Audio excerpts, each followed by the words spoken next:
We are live on 5.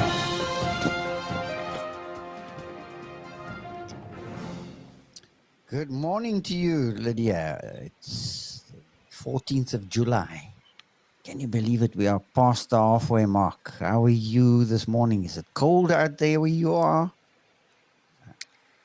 Morning. Yeah, mornings are cold, but we are fortunate to be in Joburg. The sun is out and it's dry, so it gets relatively warm by afternoon. So yeah, just Okay, sun thankful is this morning. yeah, sun is not out here in Gordons Bay. It's in hiding. We just had Levi and Mandy leave yesterday.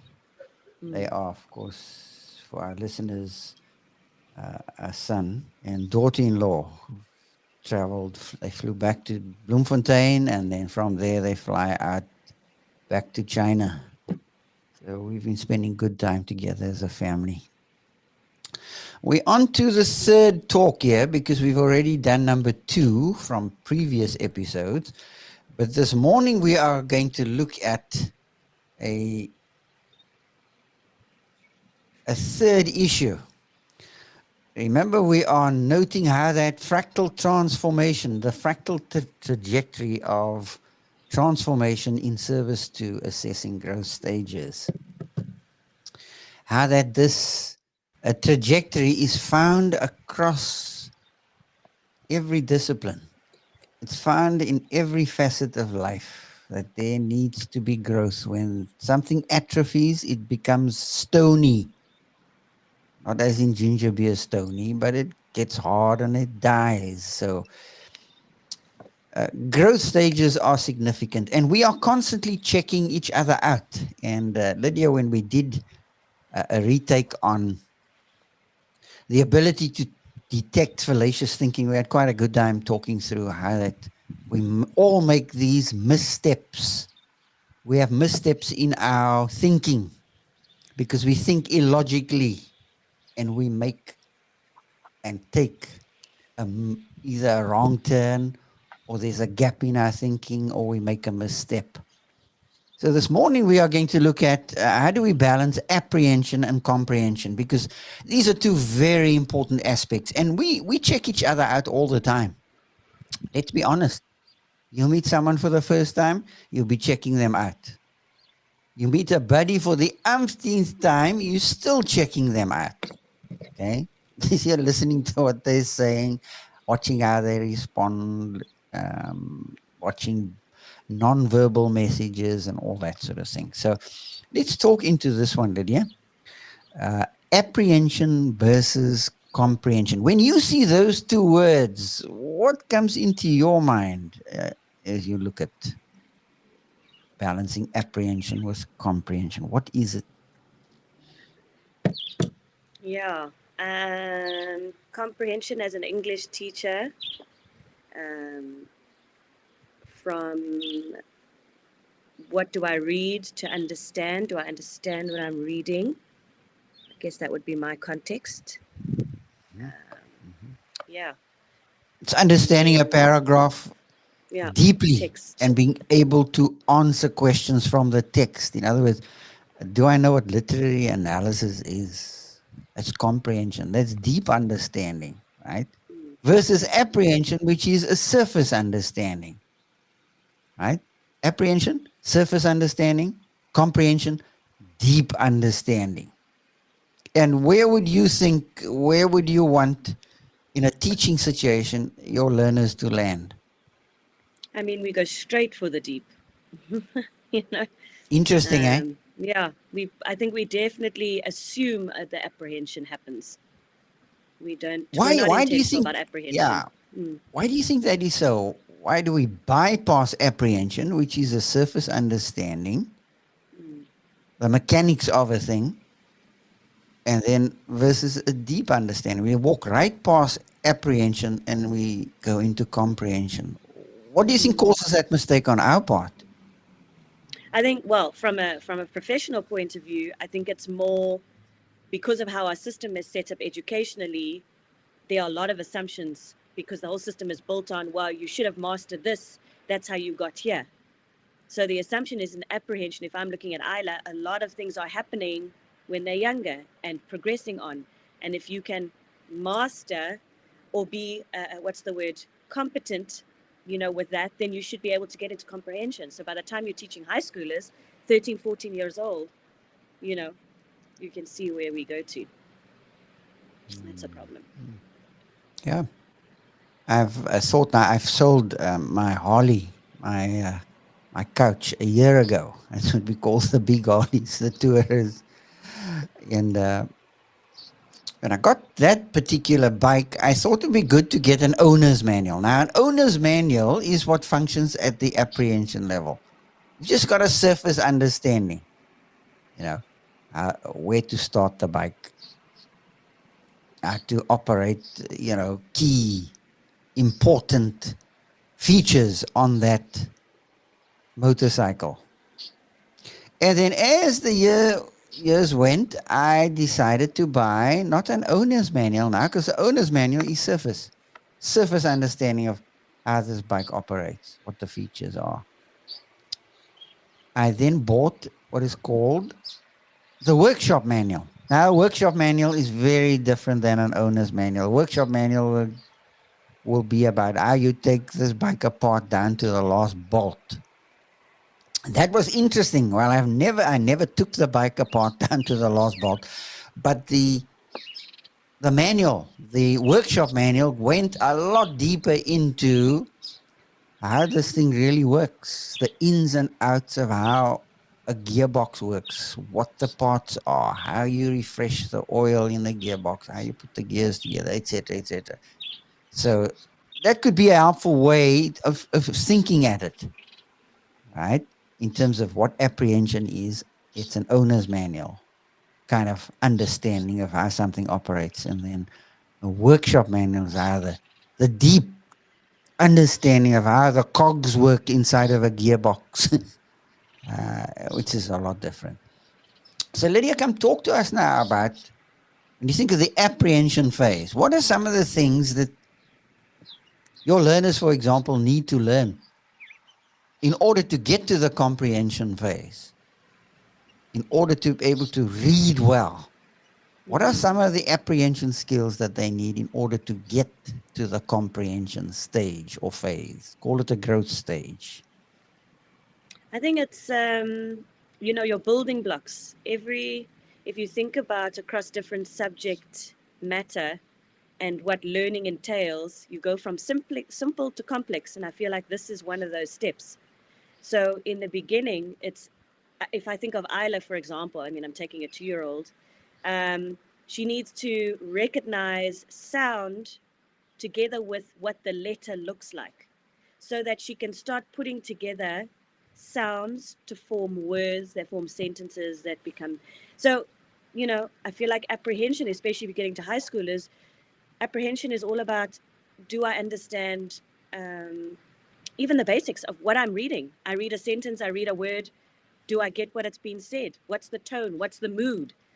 You know, what's going on just by me engaging with that text at its superficial space to me, that what kind of comes at me, those basic questions, let's say those first steps. And then you can start diving in and pulling things apart and now going, okay, what could this mean? What are the literal versus figurative meanings and differences, and how does that change the author's perspective? I mean, now we're going deeper. So yeah, I would say simple to complex as a summary. Apprehension to Okay, complex. so they need the simple skills first before they go to the complex skills, right?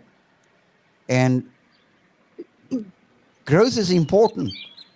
And because we lose the apprehension story block, we can't go to the comprehension story block because the apprehension story block is missing. It's all about stories that we've lost or that were never there, right? We always talk about, oh no, in mathematics, the kids don't understand maths because there are blocks missing. Well, it's actually a story block that's missing. If we can put those story blocks back, if we could, because we can, but in the school situation, you're always, time is of the essence, and we just don't have enough time to be able to do these things that we really like to do. So It's by moving from the simple to the complex. If they don't get the simple down, they're not going to be able to understand the complex. Now, give an example, Liz, of moving from simple to complex. You taught English, you taught Goodness. Yeah. history. Yeah. Sure. I mean, you talk about story. I'm scratching the surface of that and what that means for consciousness and what that looks like. I think it's such a good way of explaining it. Let's do basics in terms of history. Trying to get the kids to understand you come out of a context. What does that context mean? Who are you? Where were you born? What's the birth date? What country do you live in? What does that mean? Those are basics. Those are simple things that you are exposed to. Hmm. But, again, blocks are missing. The story is lost. Now you want them to start talking about the intricacies of current context politically, socially, in terms of how did you get as a 14-year-old in a democratic environment, and now we've got trade wars happening with Trump. I mean, goodness, how do we jump from one block to 1,000 blocks? English is the same thing. Our students, spelling is one. I almost want to say like the least of your worries to a certain extent because they can't even read well, can't even read to a level that they should be by the time they're 13, 14 years old. So now you want them to go and speak about things that, at a simple expression, read between the lines. My goodness, you ask a high schooler these days, what does that even mean? They look at you with these blank stares, and you need to go to the complex things. And like you say, time is against you. So, Yeah. sure, those lost stories become big, big problems. Oh, I Stumbling like blocks. the big is putting it mildly. They become Sure. potholes. They become sinkholes. And that's why you wonder why people in the older stages of their life can't grab stuff, because there are so many blocks missing, and that's why we can't think straight, right? We can't think well, or we've been sold the wrong story. Because remember, if you catch the wrong story, you're going to get ideologically locked in some way or another, and your growth is going to be slanted, right? You're going to have a squint. I mean, we as kids were always fascinated with somebody who was squint, because the one eye was going, eyeball was focusing one way, and other eyeball was going another way. And we didn't understand what caused that problem. Um, and so we go with a brain squint through life. Maybe that's an interesting way to describe an ideology. It's having a squint. You're going to see reality that way because your ideology is either wrong, you got the wrong story, uh, or you're trying to put a story in place that's not real. It's untrue. So we do all these crash courses, right? I'm not averse to crash courses, but these crash courses are not the ideal. Call it bridging courses. That's the nice way of saying it. Bridging courses. Why do we have bridging courses? Because To there are bridge the story gap. blocks missing. Yeah, to bridge the gap. And think of it that way. So even for one who's a follower of the way, there are certain pieces that are missing in terms of understanding how God's world works, how life works, how reality comes at you, how you go at reality. Uh, if you're not astute and you've not been given the equipment to do that, you're not going to do it. Now, talk to me a bit about comprehension then. If I've got the right pieces in place and I've been taught the right kinds of skills, then talk to us a bit about what does that do for comprehension?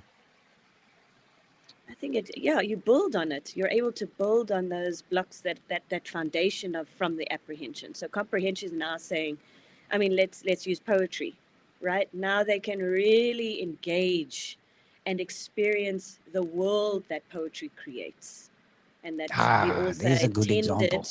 Actually, and that becomes the big one because I think a lot of our students struggle. I mean, as a teacher, the elements that I had to now hone in better for myself in order to try and pass that on to the students.